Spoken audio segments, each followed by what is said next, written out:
లూకా సువార్త 2వ అధ్యాయం 11వ వచనం. దావీదు పట్టణమందు నేడు రక్షకుడు మీ కొరకు పుట్టియున్నాడు, ఈయన ప్రభువైన క్రీస్తు. దావీదు పట్టణమందు నేడు రక్షకుడు మీ కొరకు పుట్టియున్నాడు, ఈయన ప్రభువైన యేసుక్రీస్తు. దావీదు పట్టణంలో రక్షకుడు పుట్టాడంట. ఆ రక్షకుడు ఎవరు అంటే యేసుక్రీస్తు ప్రభువారు. అయితే అసలు పుట్టాల్సిన కారణం ఏంటి? దేవుడు మహిమాన్వితమైన స్థలముల్లో పరిశుద్ధునిగా జీవిస్తూ కోట్లాది కోట్ల దూతల చేత నిత్యము గాన ప్రతిగానములు చేయబడుతూ ఉన్నటువంటి మహోన్నతుడు. అయితే ఆ మహోన్నతుడు ఒక పసిబాలునిగా ఈ లోకానికి రావాల్సినటువంటి కారణం ఏంటి? ఎందుకు పుట్టారు? నేడు పుట్టాడు అంటే ఈరోజు పుట్టారని కాదు, కానీ కొన్ని సంవత్సరాల క్రితమే ఆయన పుట్టారు. అయితే కారణం ఏంటి? ఎందుకు పుట్టారు? ఎందుకు పుట్టాడు ప్రభు అయిన యేసుక్రీస్తు ప్రభువారు అంటే, నిజానికి ఈ లోకంలో అప్పటికే దేవతలు దేవుళ్ళు అనబడినటువంటి వారు చాలామంది ఉన్నారు. ప్రాముఖ్యంగా మనకంటారు ఏమని? ముక్కోటి దేవతలు అని చెప్పి. మరి ముక్కోటి దేవతలు ఉన్నారు. అంతేకాదు పుణ్య నదులు ఉన్నాయి మనకి. అంతేకాదు పుష్కరాలు జరుగుతూ ఉంటాయి, పుణ్య స్నానాలు జరుగుతూ ఉంటాయి. ఇవన్నీ జరుగుతూ ఉన్నాయి. ఇంతమంది దేవతలు దేవుళ్ళు ఉన్నారు, పూజింపబడుతూ ఉన్నారు. మరి ఇంతమంది ఉన్నప్పటికీ అదే రీతిగా సృష్టికర్త అయిన దేవుడు మహిమాన్వితమైన స్థలముల్లో నివసిస్తూ ఉండగా ప్రత్యేకంగా ఆయన భూలోకానికి రావడానికి గల కారణం ఏంటి అంటే, మొట్టమొదటిది ప్రాముఖ్యమైనది నశించిన దానిని వెదకి రక్షించాలి అని. మరి ఏం నశించిపోతుంది? మనం బాగానే ఉన్నాం కదా, బాగానే తింటున్నాము, బాగానే వండుకుంటున్నాము, బాగానే సంపాదిస్తున్నాము, కుటుంబాలని కలిగి ఉన్నాము, అంతా బాగానే ఉంది. మరి ఏంటి నశించిపోయేది? ఏంటిది?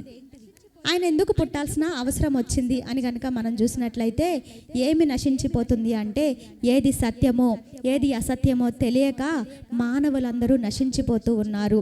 ఎక్కడికి వెళ్ళాలో తెలియదు, ఎవరిని పూజించాలో తెలియదు, ఎవరిని ఆరాధించాలో తెలియదు. కానీ ప్రతి మానవునికి కూడా ఒకటే కోరిక, ఈ లోకంలో నేను చనిపోయిన తర్వాత నాకంటూ స్వర్గము నరకము అనేది ఉంటుంది, లేదా పరలోకం నరకం అనేది ఉంటుంది, నేను అక్కడికి వెళ్ళాలి అని ఆలోచన ఉంటుంది. దానికోసమే కదా ధర్మ కార్యాలు చేస్తూ ఉంటారు, దానికోసమే మంచి కార్యాలు చేస్తూ ఉంటారు, దానికోసమే పుణ్యస్నానాలు చేస్తూ ఉంటారు, దానికోసమే పూజలు పురస్కారాలు చేస్తూ ఉంటారు, నైవేద్యాలు అర్పిస్తూ ఉంటారు. అయితే ఇవన్నీ జరుగుతూ ఉన్నప్పటికీ కూడా మానవుని హృదయంలో ఉన్నటువంటి పాపం అనేది పోవడం లేదు. మానవుని హృదయాన్ని శుద్ధి చేయగలిగేది ఏది కూడా లేదు. ఆ మానవుని హృదయంలో ఎల్లప్పుడూ కూడా పాపము ఏలుబడి చేస్తూనే ఉంది. అశాంతి అసమాధానము ఏలుబడి చేస్తూనే ఉంది. నిరంతరము అశాంతితో బ్రతుకుతూ విశ్రాంతి లేకుండా మానవుడు కృంగిపోతూనే ఉంటున్నారు. ఏంటి నా హృదయంలో నెమ్మది లేదు, ఎంత సంపాదించినా, ఎంతమంది నా చుట్టూ ఉన్నా, ఎంత బాగా భోగ్యాలు నాకు ఉన్నప్పటికీ కూడా నేనేంటి ఇలానే ఉన్నాడు అనేటువంటి అశాంతితో చింతతో మానవుడు నిత్యము కూడా బ్రతుకుతూనే ఉన్నాడు. ఎందుకు పుట్టాడో తెలియదు, ఏం చెయ్యాలో తెలియదు, ఎవరిని పూజించాలో తెలియదు, ఎవరిని ఆరాధించాలో తెలియదు, ఎక్కడికి వెళ్ళాలో తెలియదు, ఏం చెయ్యాలో తెలియదు. కానీ ఒకటే మానవుని హృదయంలో ఉండేది, అశాంతి, అసమాధానము, పాపం అనే చింత. ఎంతైనా సంపాదించని, ఏవైనా చేయని, చివరికి మానవుల్లో ఉంటుంది ఏంటి అంటే ఈ చింత, ఈ బాధ, ఈ అశాంతి, ఈ అసమాధానము, ఇంకా పాపభీతి. ఇవన్నీ కలిసి మానవుడిని ఏం చేస్తున్నాయంటే నాశనంకు తీసుకొని వెళ్ళిపోతూ ఉన్నాయి. ఇవన్నీ కలిసి మనిషి మరణించిన తర్వాత ఎక్కడికి చేరుకోవాలో అనేటువంటి గమ్యస్థానము లేకుండా, ఒక గురి లేకుండా, ఒక పర్టికులర్ డిటర్మినేషన్ అనేది, నిశ్చయత అనేది లేకుండా జీవించటం వలన యేసుక్రీస్తు ప్రభువారు ఈ లోకానికి రావాల్సి వచ్చింది. ఎందుకు అంటే ఆయనే సర్వలోక పాప పరిహారము కాబట్టి, ఆయనే మనల్ని పరిశుద్ధంగా చేయగలడు కాబట్టి, ఆయనే మన హృదయంలో, మన ఆలోచనలో ఉన్నటువంటి పాప హృదయాలోచనలని, పాప స్వభావాన్ని తీసివేసి మనకి రక్షణను కలుగ చేయగలడు కాబట్టి, ఈ నరకము అనేటువంటి దాని నుంచి తప్పించడం కోసము, నరకము అనే దాని నుంచి మనల్ని లాగడం కోసము, అపరిశుద్ధత అనేది మనలో నుంచి తీసివేయటం కోసము, అశాంతి అసమాధానం అనేది మనలో నుండి తీసివేయటం కోసము యేసుక్రీస్తు ప్రభువారు రక్షకునిగా ఈ లోకాన ఉదయించారు. అందుకే మహిమనంతయు కూడా విడిచిపెట్టేశారు. నిన్ను నన్ను రక్షించాలి. ఎక్కడి నుంచి? పాపము అనే చెర నుంచి, బానిసత్వం అనే చెర నుంచి, అంతేకాకుండా శాపం అనే చెర నుంచి. మన వాళ్ళ చాలామంది చెప్తూ ఉంటారు, తల్లిదండ్రులు చేసినటువంటి పాపము బిడ్డలకి శాపంగా మారుతుంది. అంతేకాదు, మా పితరులు చేసినటువంటి పాపమే మా మీదకి వస్తుంది. మరి ఈ పాపాలు, ఈ శాపాలు, ఈ దోషాలు, ఈ చెర వీటన్నిటి నుంచి విడిపించడం కోసము రక్షకునిగా ఆయన ఉదయించాడు. కాబట్టి యేసుక్రీస్తు ప్రభు వారి పుట్టుకని మనం ఈ దినము పురస్కరించుకుంటున్నాము. అయితే దీనిని బట్టి ఆయన సంతోషిస్తారా? యేసుక్రీస్తు ప్రభు వారు పుట్టారు, ఎందుకు పుట్టారు అనేది మనం తెలుసుకున్నాం. నశించిపోతున్నటువంటి మనలను రక్షించడం కోసమే పుట్టారు ఆయన. అయితే దీనిని బట్టి ఆయన సంతోషిస్తారా? ఉదాహరణకి చెప్పాలంటే, అక్షయ బర్త్డే ఉందండి. అక్షయ బర్త్డే ఉంది కాబట్టి నేను కొత్త బట్టలు వేసుకుంటే అక్షయ సంతోషించిద్దా? అక్షయ బర్త్డే కాబట్టి నేను పిండి వంటలు చేసుకుంటే అక్షయ సంతోషించిద్దా? దేనిని బట్టి అక్షయ సంతోషించిద్ది? తనకేం కావాలో అది ఇస్తే, నా పుట్టినరోజు సందర్భంగా మా అమ్మ నాకు ఇది తీసిచ్చింది, మా నాన్న నాకు ఇది తీసిచ్చాడు అని చెప్పి తను సంతోషిస్తుంది. మరి మనం ఏం చేస్తున్నాం? యేసుక్రీస్తు ప్రభువారు పుట్టారు, ఎందుకు పుట్టారు అంటే నశించిపోతున్నటువంటి మనల్ని వెతుక్కొని రక్షించడానికి పుట్టారు. మనం పుట్టక ముందే కొన్ని సంవత్సరాల క్రితమే మన కోసం పుట్టారు. అయితే ఆయన దేనిని బట్టి సంతోషిస్తాడు? దేనిని బట్టి సంతోషిస్తారంటే, మనం వేసుకునేటువంటి కొత్త బట్టలను బట్టి, చేసుకునేటువంటి పిండి వంటలను బట్టి, లేదంటే ఏదో చేయటం వలన సంతోషించరు. కానీ ఆయనను సొంత రక్షకునిగా అంగీకరించటం వలన మాత్రమే సంతోషిస్తారు. ఈరోజు మనందరం కూడా కొత్త వస్త్రాలు వేసుకుంటాము, అందరం కూడా ఇంట్లో ఏదో ఒక స్పెషల్ చేసుకుంటాము, ఇలా ఏదేదో చేసుకుంటాం. అయితే వీటిని బట్టి దేవుడు సంతోషిస్తాడంటే లేదు, ఖచ్చితంగా సంతోషించడు. ఆయన కోరుకునేది ఏంటి అంటే, నశించిపోతున్నటువంటి నీవు దేవుని గురించి తెలుసుకొని, నీ పుట్టుక గురించి తెలుసుకొని, ఆయన పుట్టుక గురించి తెలుసుకొని, ఆయనను సొంత రక్షకునిగా అంగీకరించి నీవు పరిశుద్ధపరచబడినప్పుడు మాత్రమే ఆయన సంతోషిస్తాడు. అదే ఆయనకి నిజమైన క్రిస్మస్. అయితే ఇప్పుడు మనం చేసుకున్నటువంటి క్రిస్మస్ నిజమైన క్రిస్మసేనా? ఒకసారి ఆలోచిద్దాం. యేసుక్రీస్తు ప్రభువారు నీ కుటుంబంలో ఉన్నారా? నీ గోడ మీద ఉండటం కాదండి, నీ ఇంట్లో గోడ మీద, నీ ఇంట్లో ఉన్నటువంటి షెల్ఫ్లో ఉండటం కాదు. కానీ బైబిలు, ఆయన నీ హృదయంలో ఉన్నారా? ఆయన పసిబాలునిగా పుట్టాడు, ఇప్పుడు పసిబాలునిగానే జీవించడం లేదు, మహిమాన్వితమైనటువంటి స్థలముల్లో నిత్యము కొనియాడబడుతూ జీవిస్తూ ఉన్నాడు. అయితే ఆయన కోరుకుంటుంది కూడా, తనతో పాటు నీవు ఆ మహిమలో జీవించాలి అని చెప్పి. అయితే నీవు ఆయనను సొంత రక్షకునిగా అంగీకరించావా? అంగీకరించకుండా నువ్వు ఎన్ని పండుగలు చేసుకున్నా కూడా, ఎన్ని సంవత్సరాలు ఎన్ని పిండి వంటలు చేసుకున్నా కూడా, పండగ వచ్చింది అని చెప్పి ఎంత డబ్బులు ఖర్చు పెట్టినా కూడా ఆయన ఎంత మాత్రము కూడా సంతోషించడు. ఆయన సంతోషించేది కేవలము నీవు రక్షించబడినప్పుడు మాత్రమే. మారు మనసు పొందు ఒక్క పాపి విషయమై పరలోకమందు ఎక్కువ సంతోషం అంట. మరి ఈరోజు బట్టలు వేసుకున్న మనకి సంతోషమా? ఆయనకి సంతోషమా? మరి ఇళ్ళకి పెయింట్ వేసుకున్న మనకి సంతోషమా? ఆయనకి సంతోషమా? ఇంట్లో చేసుకున్నటువంటి పిండి వంటలను బట్టి మనకి సంతోషమా? ఆయనకి సంతోషమా? అంతా బాగానే ఉంది. కొత్త వస్త్రాలు వేసుకున్నాము, పెయింట్లు వేయించుకున్నాము, పిండి వంటలు చేసుకుంటున్నాము, బిర్యానీలు, చికెన్లు అన్నీ చేసుకుంటున్నాము.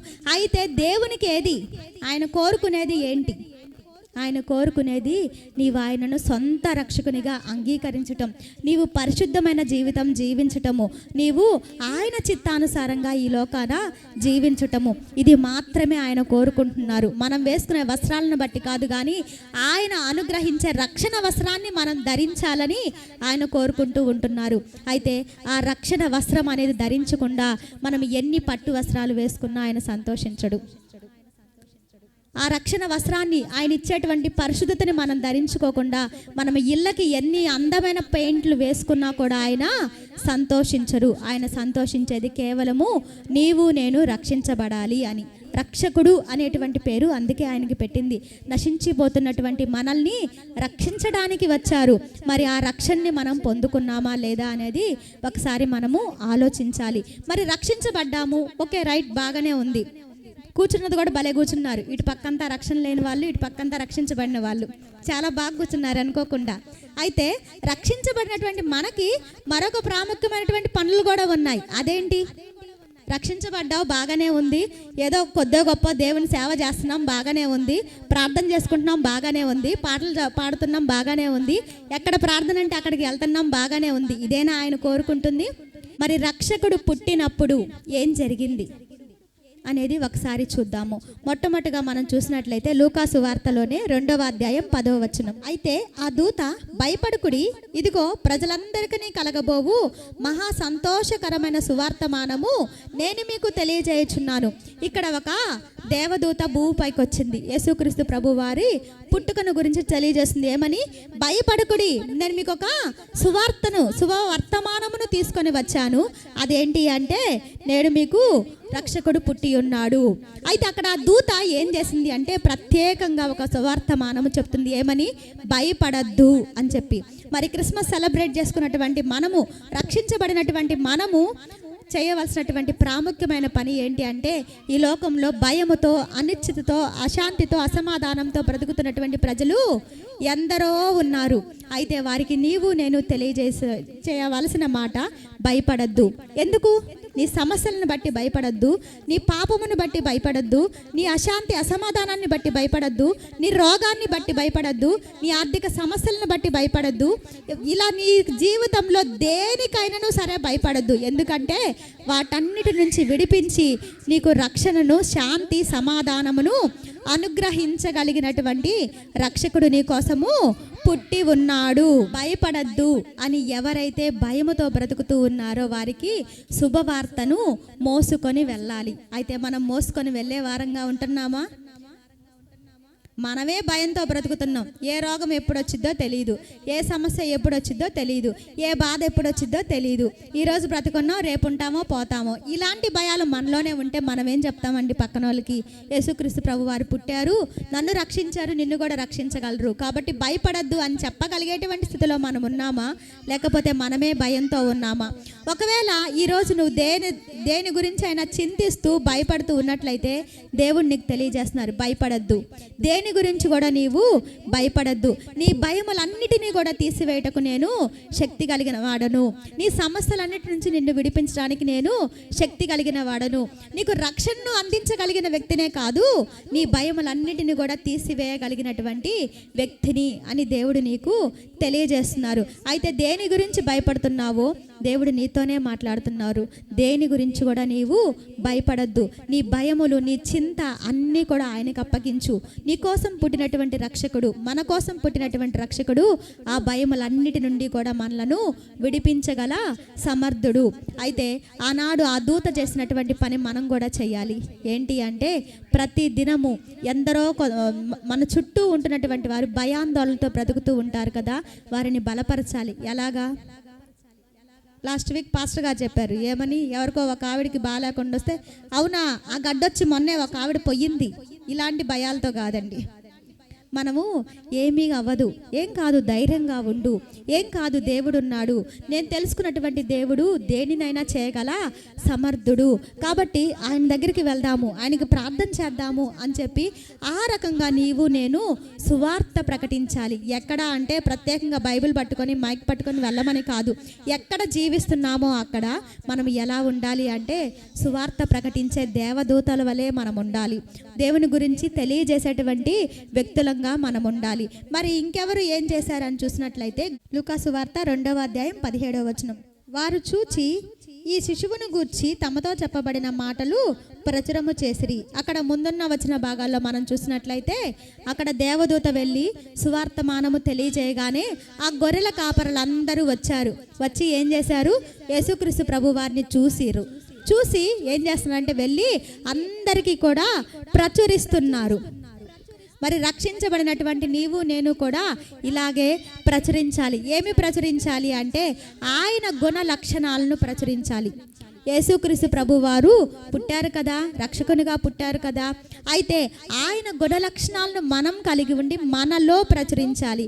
ఆయన ప్రేమని మనలో చూపించాలి, ఆయన క్షమాగుణాన్ని మనలో చూపించాలి, ఆయన దయాళుత్వాన్ని మనలో చూపించాలి, ఆయన సహనాన్ని, సాత్వికాన్ని మనలో చూపించాలి. అయితే మనం చూపించగలుగుతున్నామా?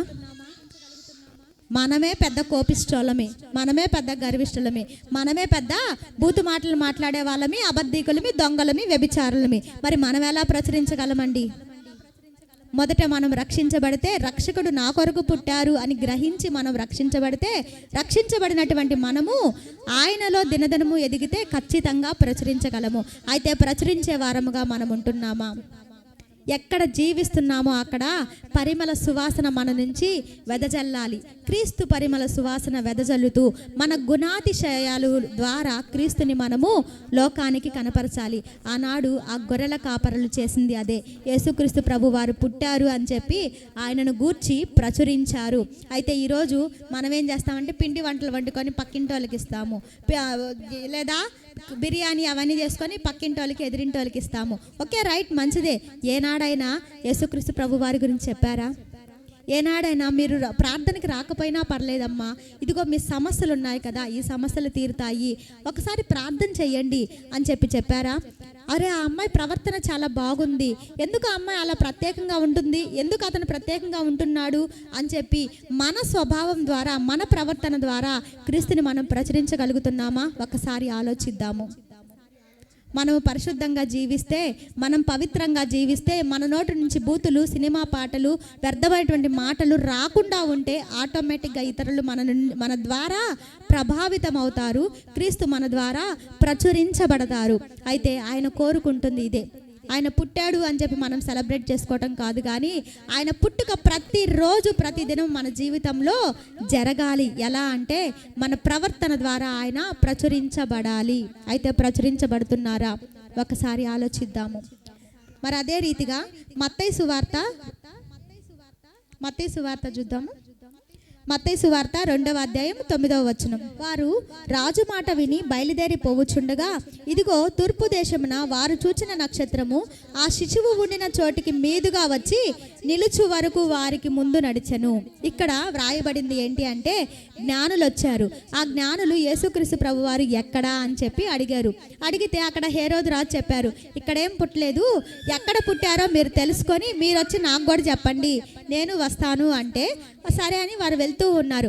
అలా వెళ్తూ ఉన్న క్రమంలో వారికి ఒక నక్షత్రం కనపడుతుంది ఆకాశంలో. ఆ నక్షత్రం ఏం చేస్తుందంటే వారిని నడిపిస్తూ ఉంది. ఎక్కడ వరకు? యేసుక్రీస్తు ప్రభు వారు పసిబాలునిగా ఎక్కడైతే ఉన్నారో ఆ ప్రాంతము వరకు ఆ నక్షత్రము నడిపిస్తూ ఉందంట. అది ఎంత విచిత్రంగా ఉంది. ఈ లోకంలో చాలా నక్షత్రాలు ఉంటాయిగా, మనం ఆకాశంలో చూసినప్పుడు అన్ని నక్షత్రాలు ఉన్నా కానీ వారు ఒక నక్షత్రాన్ని కనుగొన్నారంట. ఆ ఒక్క నక్షత్రం వారిని ఏం చేసింది అంటే యేసుక్రీస్తు ప్రభు వారి యొద్దకి జ్ఞానులను నడిపించింది.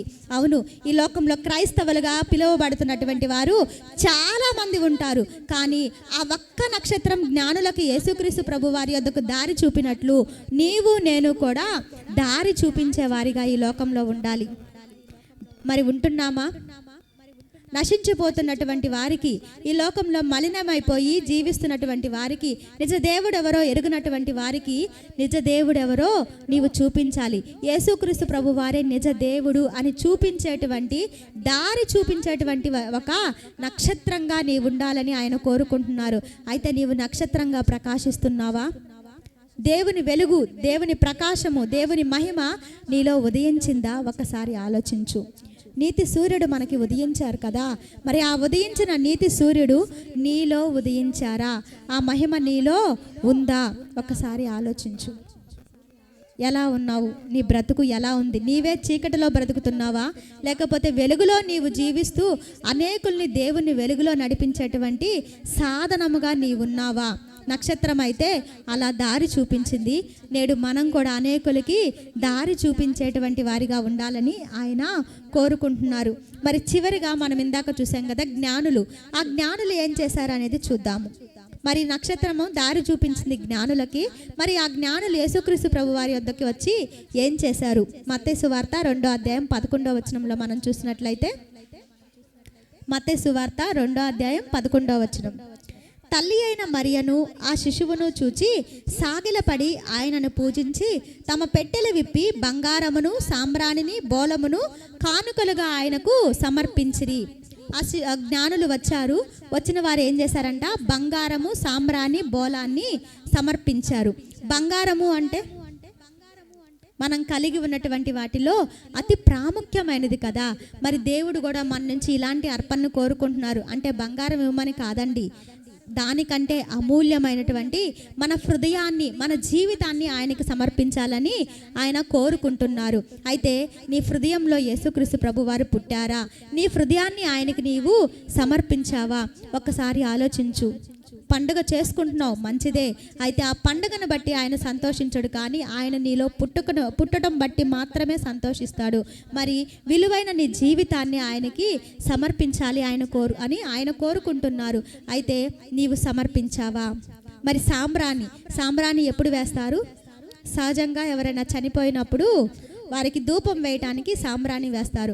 అంటే ఆ సాంబ్రాణిలో ఉన్నటువంటి క్వాలిటీ ఏంటి అంటే, ఎప్పుడైతే అది మంటల మీద పడుతుందో అది పరిమళ సువాసనని వెదజల్లుతుంది. ఆ రీతిగా నీవు నేను క్రీస్తు కోసం పరిమళించాలి అని ఆయన కోరుకుంటున్నారు. పరిమళ సువాసనను వెదజల్లే విధంగా నీవు నేను జీవించాలి అని ఆయన కోరుకుంటున్నారు. మరి క్రైస్తవులమైనటువంటి మనము, పండుగ చేసుకున్నటువంటి మనము పరిమళ సువాసనగా ఈ లోకాన జీవిస్తున్నామా? క్రీస్తు పరిమళ సువాసనగా మనము బ్రతకగలుగుతున్నామా? ఒకసారి ఆలోచిద్దాము. మరి బోలము అంటే ఎక్కువగా ముస్లిమ్స్కి అనుకుంటా వేస్తారు. మరణించినప్పుడు వారి శవాల దగ్గర, అంటే శవపేటిక దగ్గర స్మెల్ ఏదో రాకుండా బోలాన్ని వేస్తారు అని చెప్పి నేను విని ఉన్నాను. అంటే మరణ పర్యంతం వరకు కూడా నీ కొరకే బ్రతుకుతాను ప్రభువా అని చెప్పి మనల్ని మనము సమర్పించుకోవటము. మరి ఇవన్నీ చేయకుండా మనం చేసుకునేటువంటి క్రిస్మస్ ఎవరిని సంతోషపరచడానికి, ఎవరిని ఆనందపరచడానికి? మనం పెట్టే ఖర్చు కావచ్చు, మనం తినే తిండి కావచ్చు, వేసుకునే బట్టలు కావచ్చు, ఇవన్నీ ఎవరిని సంతోషింపచేస్తాయి? ఒకసారి ఆలోచించండి. రక్షకుడు పుట్టాడు, క్రిస్మస్ కాబట్టి, క్రీస్తు పుట్టాడు కాబట్టి మనం ఈ సెలబ్రేషన్స్ చేసుకుంటున్నాము. అయితే క్రీస్తు నీలో పుట్టాడా? నీ జీవితాన్ని క్రీస్తుకు సమర్పించావా? సాంబ్రాణి వలె నీవు క్రీస్తు కోసము పరిమళ సువాసనగా జీవిస్తున్నావా? బోలము వలె నీ జీవితాన్ని క్రీస్తుకే మరణ పర్యంతం వరకు సమర్పించి జీవిస్తున్నావా? ఒక్కసారి ఆలోచించు ప్రియ దేవుని బిడ్డ. పండగలు జరుపుకోవటం వలన ప్రాముఖ్యం ఏమీ లేదు, కానీ ఆ పండగ దేనికోసం జరుపుకోవాలి అనేటువంటి ఆలోచన విధానాన్ని మనం కలిగి ఉండాలి. ప్రాముఖ్యంగా గత 2 నెలలుగా నేను చూస్తున్నాను శ్రీనివాస్ కాలనీలో ఎక్కడ ప్రతి ఇల్లు దుప్పట్లు తీయటం, ఉతికేసేయటము, కర్టన్స్ తీయటం, ఉతికేసేయటం, ఇంట్లో ఉన్న వస్తువులన్నీ బయట పెట్టడం, కడిగేసేయటం. మళ్ళీ నన్ను అడుగుతారు, నువ్వు కడగవా అని. ఓకే, రైట్, పండగ కాబట్టి కడుగుతాము. అయితే కడగవలసినటువంటి హృదయాన్ని కడగకుండా ఇల్లు కడిగితే ఏం ప్రయోజనం? మన హృదయంలో ఉన్నటువంటి దుమ్ముని బూజుని దులపకుండా ఇంట్లో ఉన్న బూజు దులిపితే ఏం ప్రయోజనం? మనం చేస్తే మన ఇల్లు మనతో రాదు కదా. మరి మన హృదయంలో ఉన్న బూజుని తీసేసుకోకుండా ఇంట్లో ఉన్న బూజుని తీసేసి ఏం ప్రయోజనం? పెయింట్లు వేసాం, రైట్, చాలా బాగుంది, కానీ మన హృదయంలో రకరకాల రంగులు పులుముకొని ఉంటాం. ఊసర వెళ్ళుకున్నటువంటి రంగులు మార్చే స్వభావం మనలోనే ఉంటాయి.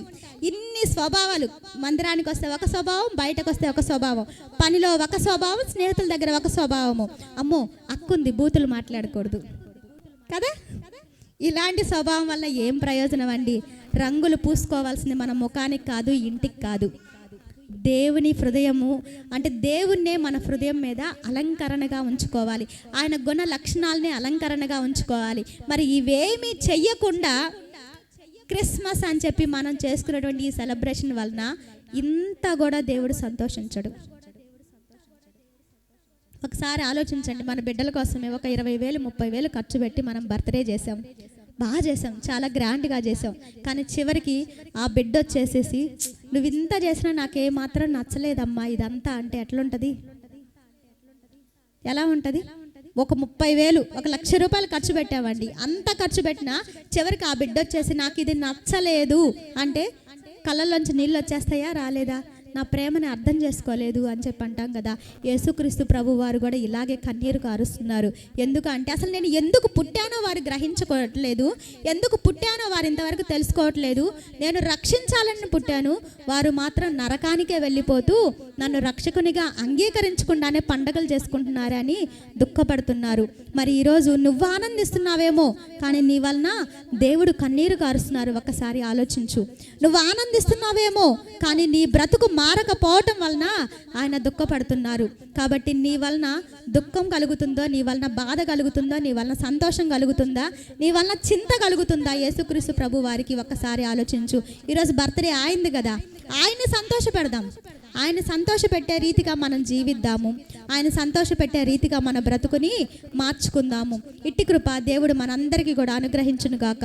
తలలు వంచండి, ప్రార్థన చేసుకుందాం.